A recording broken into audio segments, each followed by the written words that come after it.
Have you ever heard a tale so real it sends shivers down your spine?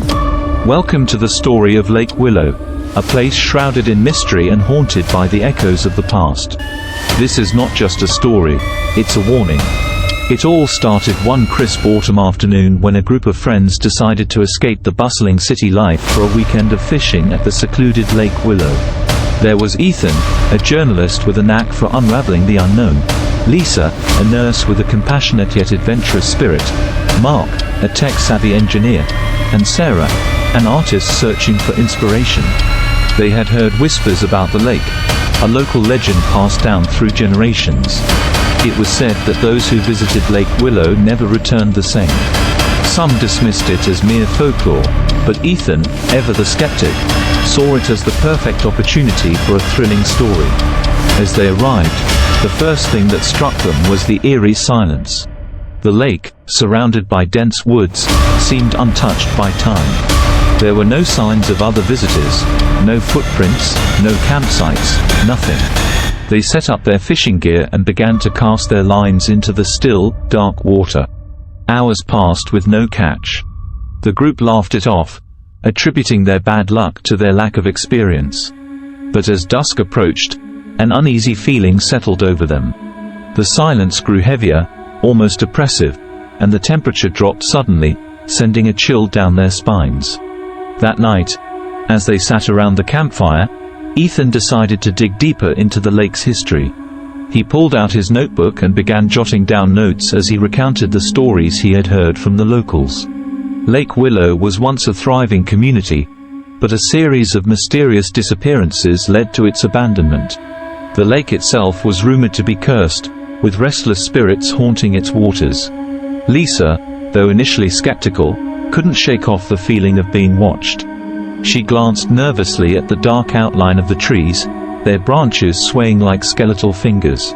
Mark tried to lighten the mood by sharing a ghost story he had read online, but even he couldn't ignore the growing tension. As the night deepened, they decided to call it a night and retreated to their tents. But sleep did not come easily. Strange noises echoed through the woods, whispers carried by the wind, footsteps crunching on dry leaves, and the faint sound of water lapping against the shore. Around midnight, Lisa woke up with a start. She heard a soft, mournful singing coming from the lake. She unzipped her tent and stepped out, her breath visible in the cold air. The singing grew louder, more distinct. It was a woman's voice, filled with sorrow and longing. Lisa followed the sound to the edge of the lake. There, in the moonlight, she saw a figure standing waist deep in the water. It was a woman, her long hair flowing around her like a veil. Lisa's heart pounded as she watched the woman slowly turn towards her, revealing a pale, ghostly face with hollow eyes. Before she could react, the woman vanished, leaving behind only ripples in the water. Lisa stumbled back to the campsite, her mind racing. She woke the others and recounted what she had seen, but they were skeptical, thinking she had just been dreaming. The next day, they decided to leave the lake, but their car wouldn't start. Panic set in as they realized they were stranded. They tried their phones, but there was no signal. The weather took a turn for the worse, and a heavy rain began to fall, drenching them as they struggled to find a way out. As they huddled under a makeshift shelter, Ethan continued to document their ordeal. The rain eventually stopped, but the sense of dread remained. That night, they heard the singing again, closer this time. It was as if the lake itself was calling out to them. Desperation took hold. They decided to split up and search for help, but it only led to more fear and confusion. Mark discovered an old, abandoned cabin in the woods. Inside, he found evidence of the lake's dark past, photographs of the missing people, journal entries describing strange occurrences, and a map with Lake Willow at its center, marked with symbols of warning. Mark hurried back to the group, clutching the journal. As they read through it, the horrifying truth unfolded. The lake wasn't just haunted by spirits. It was a gateway, a portal to something beyond their understanding. The disappearances, the haunting, it was all connected to an ancient ritual performed by the original settlers, seeking to summon something from the depths of the lake. With no other choice, they decided to confront the entity. They gathered by the lake, following the instructions in the journal. As they chanted the ancient incantation, the water began to bubble and churn. The air grew thick with tension, and a sense of impending doom loomed over them. Suddenly, the lake erupted, and the ghostly figure of the woman emerged once more. This time, she was not alone. Shadowy figures surrounded her, their eyes glowing with an unnatural light. The friends stood their ground, determined to break the curse. In a final, desperate attempt, they cast the journal into the lake. The water roared, and the figures screamed in unison before vanishing into the depths. Silence returned, and the oppressive atmosphere lifted. Exhausted and shaken, they stumbled back to their tents, unsure if they had truly succeeded. The next morning, they found their car miraculously repaired. Without a word, they packed up and left, vowing never to return to Lake Willow. The experience had changed them, leaving a scar that would never fully heal. Ethan later published his account of the events, but few believed him. The legend of Lake Willow continued to grow, fueled by the whispers of those who dared to listen. And to this day, the lake remains a place of mystery and fear, its dark waters holding secrets that are best left undisturbed. So, if you ever find yourself near Lake Willow, remember this tale. Some stories are better left untold, and some places are better left alone.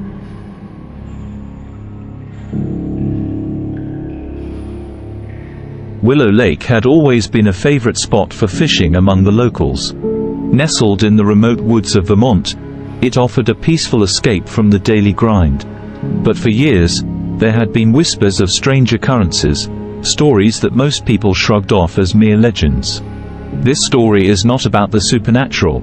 It's about the terrifying things that humans are capable of. Our main character, Michael, is a seasoned fisherman in his early 40s. He often seeks solace in nature, away from his stressful job as an air nurse. Michael decided to spend a quiet weekend at Willow Lake, hoping to catch some fish and clear his mind. Joining him was his friend, David, a history teacher who loved exploring the stories behind the places they visited. They arrived early Saturday morning. The lake was shrouded in mist, the water calm and inviting. They set up the campsite near the shore and prepared their fishing gear. The day passed uneventfully, the tranquility only interrupted by the occasional splash of a fish or the distant call of a bird. As dusk fell, they noticed an old man on the opposite shore. He seemed to be watching them, his silhouette barely visible in the fading light.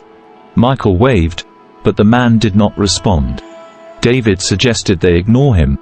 Perhaps he was just another fisherman enjoying the solitude. That night, as they sat around the campfire, Michael shared the rumors he had heard about the lake. Stories of people who had gone missing, strange lights seen over the water, and unexplained noises in the night. David, ever the skeptic, dismissed them as baseless tales meant to scare away outsiders. Around midnight, Michael woke to the sound of something moving outside their tent. He unzipped it slowly and saw the old man standing at the edge of their campsite, staring at the water. Michael stepped out, his flashlight cutting through the darkness. "Can I help you?" he called out. The old man turned to face him, his eyes wide and frantic. "Leave this place," he muttered. "It's not safe." Before Michael could respond, the man turned and disappeared into the woods. Disturbed, Michael woke David and recounted the encounter. David suggested they pack up and leave, but Michael convinced him to wait until morning. Sleep did not come easily. Strange noises echoed through the woods, branches snapping, footsteps crunching on dry leaves, and the faint sound of water splashing. Michael lay awake, his mind racing with thoughts of the old man's warning. In the morning, they found the old man's boat abandoned on the shore, a small journal left inside. The pages were filled with ramblings about a hidden cave beneath the lake, a place where the old man claimed to have found something terrible. His writing grew more erratic as he described hearing voices and seeing shadows in the water. Curiosity piqued, David suggested they investigate. Michael was hesitant but agreed, hoping to find a rational explanation for the old man's behavior. They donned their diving gear and entered the lake, following the old man's descriptions. As they swam deeper, the water grew colder, the light dimming. They found the entrance to a submerged cave and ventured inside. The air was thick with tension, the only sounds being their own breathing and the muffled lapping of water. Inside the cave, they found remnants of old equipment, ropes, lanterns, and rusted tools. It seemed the old man had spent considerable time exploring this place. They also found evidence of another presence, a second set of gear, newer and more modern. Suddenly, they heard a noise, a faint, rhythmic tapping. They followed the sound deeper into the cave, where they found a young woman chained to the wall, her eyes wide with terror. She had been there for days, barely surviving on the small amount of food and water left by her captor. They quickly freed her and made their way back to the surface. As they emerged from the water, they saw the old man standing on the shore, his face twisted in anger. He lunged at them with a knife, but Michael managed to disarm him, and David restrained him until the authorities arrived. The woman, once safe, revealed that she had been kidnapped by the old man while hiking in the woods. He had kept her in the cave, believing she was somehow connected to the voices and shadows he had seen. The police took the old man into custody, and he was later diagnosed with severe mental illness. Michael and David were hailed as heroes for rescuing the woman, but the experience left them deeply shaken. They never returned to Willow Lake, and the old man's journal remained a chilling reminder of their encounter. The lake returned to its quiet existence, but the story of the old man and the cave became a new legend, a reminder that the real horrors in this world are often human in nature.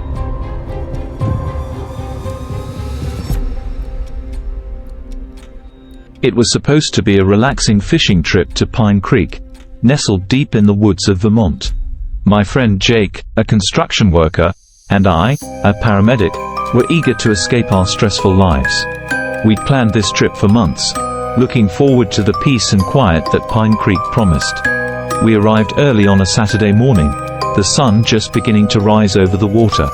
The air was crisp, filled with the scent of pine and the distant call of birds. We set up our camp near the water's edge, excited to spend the weekend fishing and unwinding. As the day went on, we settled into a comfortable rhythm. The creek was as beautiful as we'd imagined, its waters clear and teeming with fish.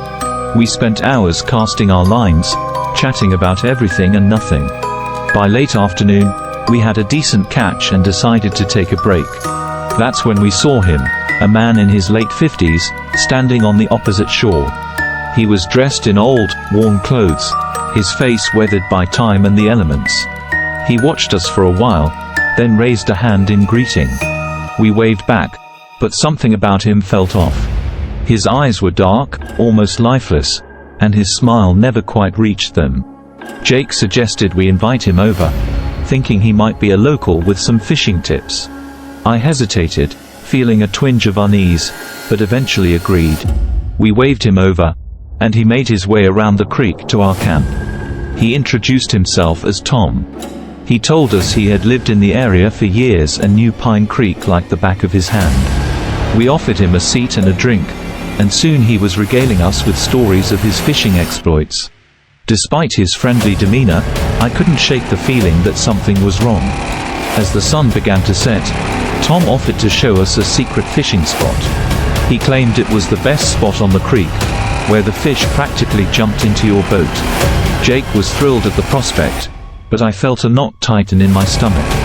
There was something about Tom's eagerness that felt forced. Reluctantly, I agreed to go along. We grabbed our gear and followed Tom down a narrow path through the woods. The light was fading fast, and the trees cast long, eerie shadows. After about 20 minutes, we reached a secluded part of the creek. It was beautiful, with the water flowing gently over smooth rocks, but it felt isolated, cut off from everything. We set up our lines and waited. Tom stood a little way off, watching us intently. As darkness fell, the atmosphere grew heavier, the sounds of the forest amplifying our unease. Suddenly, Tom spoke, his voice low and urgent. "You two should leave before it gets too dark," he said. "This area isn't safe at night." Jake laughed nervously, brushing off the warning as an attempt to scare us. But I saw the look in Tom's eyes, a flicker of something dark and haunted. Before I could ask more, there was a sudden, sharp tug on Jake's line. He struggled to reel it in, excitement replacing his fear. But as he pulled, the line snapped, sending him stumbling backward. He lost his balance and fell into the water. We rushed to help him, but he was already being pulled under by something powerful and unseen. Panic set in. We dived in, trying to grab him, but the water was cold and murky, and we couldn't see what was dragging him down. Tom stood on the shore, watching with an unreadable expression. We managed to grab Jake and pull him to safety, but he was shaken, coughing up water and gasping for breath. "Did you see that?" he sputtered. "Something was pulling me under." Tom nodded slowly. "That's why I warned you. The current here is deceptive. It's pulled stronger men than you under." We decided to pack up and leave immediately. The friendly fishing trip had turned into a nightmare. As we hurried back to our campsite, we felt eyes on us, the weight of something unseen pressing down. We grabbed our gear and drove away, leaving Pine Creek behind. Jake and I never spoke of that trip again. We both felt the weight of Tom's words, the chill of the water, and the unseen force that nearly took Jake's life. Pine Creek remains a beautiful memory tainted by fear, a place we will never return to. Remember, sometimes the most terrifying things are not ghosts or monsters, but the dark history that lingers in places we least expect. Sleep well, if you can.